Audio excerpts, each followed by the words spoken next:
Why you need to stop quoting and start estimating in your auto repair shop. So the phone rings, customer on the end of the phone says, how much to do my brakes? And you feel it straight away, the pressure to give them a number.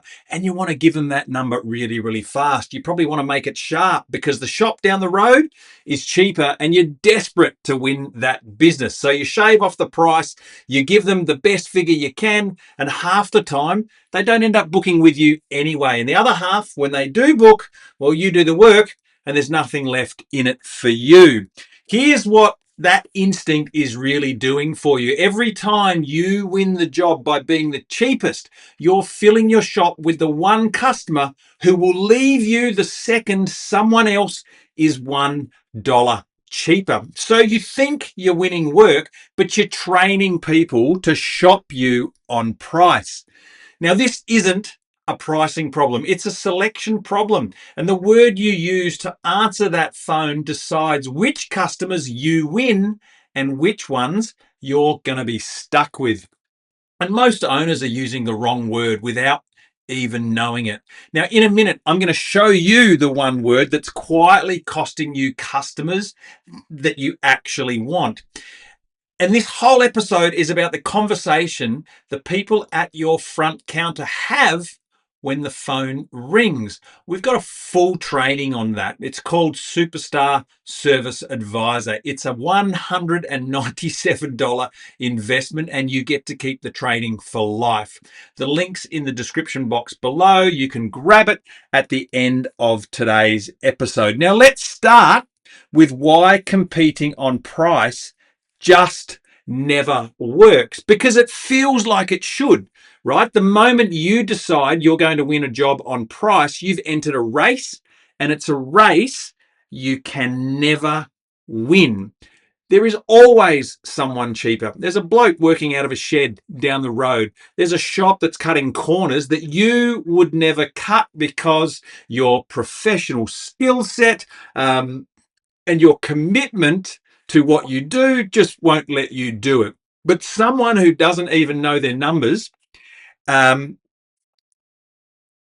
you're pricing to go broke, right? Let me show you what I mean.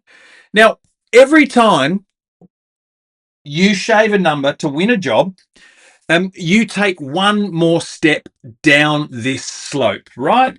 You price a job and when someone asks you how much to do a thing, right? You already know in your head there's a dollar figure of what that job is actually worth, right? But what you do is you shave some off that invoice number, right? You discount some time. You don't include all of the consumables, or you drop the margin on the part because you think no one else should have to pay that much, right? So you start shaving off a bit of the final price to win it. And this is the margin that you have left. Zero, nothing, or close to it, right? And here's the part that really hurts, right? The customer you win by being the cheapest, right? By being the cheapest. Well, if I could get that to work. Oh, when technology doesn't play. Um, they only care about the cheapest person in town. That's the whole basis of their relationship. So so the very first day that someone else turns up cheaper for them, they're leaving you and they're going over to them. So you didn't win a customer. All you did was rent a price shopper. Now, we worked with an owner in the engine room once who prided themselves on being the most competitive shop in town. They were the busiest workshop for miles around. They were always booked out. But the problem was they were also always broke. Every single job they won on price and price alone. So the busier the workshop got, the less they actually made. Because here's the kicker. They weren't running a business. They were running a race to the bottom.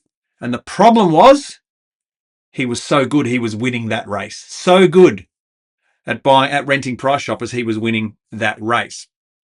And that's where this road, this race to the bottom ends, right? It ends with a shop that's flat out, fully booked and making absolutely nothing. Nothing. Nothing. right? The business is going down the drain. So if competing on price is the trap, well, what do you do instead when you answer the phone and someone says to you, how much? Well, this is the whole episode here, right? Um, the whole episode in a single line. A quote is a fixed price on a flexible process. Say that back to yourself again, right? A quote is a fixed price on a flexible process, right? The second you say, yeah, $400 for that, you've already done two things wrong. You've locked in a number before you've even seen the car. And you've told that customer loud and clear that this is a price transaction and nothing else. No diagnosis, no unexpected fines, no challenging repairs or complex repairs, right? But an estimate is a completely different thing. An estimate is a considered range.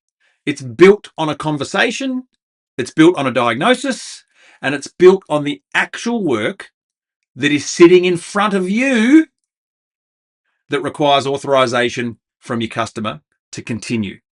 Right? It's equal sticks in the conversation. Both parties are in a position with the right amount of information and knowledge to know what to do next. Right? So if we go down the quote path, if you're a person who provides quotes, right? Phone goes, someone says how much. Well, on the quote path, right? Well, you answer the how much number with a number, right? So you fire back a number. Maybe you win the job on price, maybe you don't. But if you win on price, then all you've bought yourself is a price shopper. You keep renting customers who will immediately leave the second they feel or they see that they can get the same work done somewhere else. A price shopper, right? But on the right hand side of the road, or the right hand side of this conversation, customer goes, how much? You're in the estimating. You're an auto repair shop owner who provides estimates. Well, now you're asking them some questions about the vehicle, asking about um, the the noises, what they're seeing, what they're hearing, what they're feeling. Right? You're having a conversation about diagnosing not just the problem they think they've got with the car, but the real problem that's creating the problem that the customer thinks they have with the car. You're having a conversation. And ultimately, what you're doing there is you're building a relationship with a great customer, right? So on the right road, you have the conversation. What's the car actually doing? What matters to them? What the job really involves? And you give them a considered range, a considered estimate of what it will take to fix that problem based on that conversation. Now, here's the bit that most owners miss. The estimate isn't just softer language. The conversation is the sale, right? When you actually talk to a customer properly, you stop competing on price because you've become the only shop that listened. Everyone else just banged out a number off the top of their head without any consideration or qualification of what the vehicle actually needed and what would provide the best solution for the person who asked you how much to fix their problem. And that's what lifts two things at once, right? Your conversion rate goes up because more of the right people say yes, and what you make on every single job you win, because now you're no longer the cheapest anymore. You're the one they trust with their vehicle. Now, stay with me a minute because I'm going to give you three questions that'll tell you exactly where you're leaking jobs right now. But the estimate conversation, oh man, my iPad is just playing up today. right? The estimate conversation, I'm just going to leave it there. Word for word at the front counter. That's what you learn in our online program, Superstar Service Advisor. It turns whoever answers your phone into the best salesperson in your business. It's $197, a single investment. You get to keep the program for life and share it with everyone and anyone who comes through your business and interacts with customers in a sales capacity. Honestly, for one job, one additional conversion on an inquiry to get a vehicle done in your business, it's absolutely worth it. It's a complete no-brainer. The link is in the description box below. But let's come back and get really, really practical on this, okay? Super, super practical on this. When a customer asks how much, what comes out of your mouth first? A number or a question? Be honest. If the first thing that comes out is a number, then you are quoting and you are on this left side of the road. You're just answering their questions. You're giving them a number and you're buying yourself a price shopper. No loyalty, no honesty, just someone who's getting the work done because you happen to be the cheapest, right? Question 2. What's your conversion rate right now? Of every 10 inquiries, right, of every 10 people who ring up and ask for a price, how many of those inquiries actually convert to a booked job? Now, most owners have absolutely no idea, and you can't fix what you've never measured. You do this all the time. You run scan tools over the vehicles that you're working on to detect that detects the fault and gives you a coded number. Like you're actually measuring conversion rates on the work that you do, but you're not measuring the conversion on how many inquiries are becoming work, it turning into work that you do.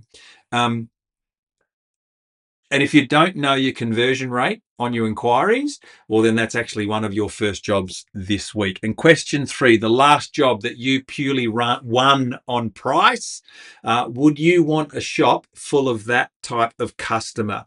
Every day, our engine room members and boardroom clients, they celebrate the customers that leave their shop because they didn't agree with the price that that they were presented on the final invoice. After having the estimates, they are just, well, rather, they celebrate the day when customers leave because they don't like the estimate range. They want to go find it cheaper. Like, keep your competitors busy with the customers you do not want. Because what price shoppers create is a shop full of people who will leave you the minute they find a competitor who's cheaper.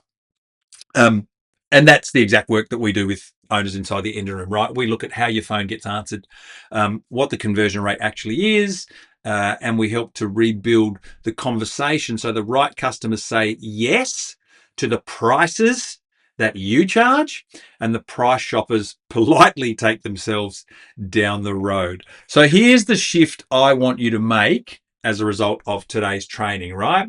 If you compete on price, then you're going to win customers who leave you for a price. But when you have the conversation, you win customers who stay with you for life. So please stop quoting and start estimating. That is the shift I want you to take out of today's training. Now, if this episode has you thinking differently about your auto repair business and you want to see how we help auto repair shop owners escape overwork and build businesses that don't depend on them, then you can learn more by clicking the links in the description box below. There's no pressure. There's absolutely no sales calls, just a whole heap of clear information to help you decide if now is the right time, and we might be the right fit to help you with your auto repair business. I'll see you on the next episode of the A Grade Auto Repair Shop Show.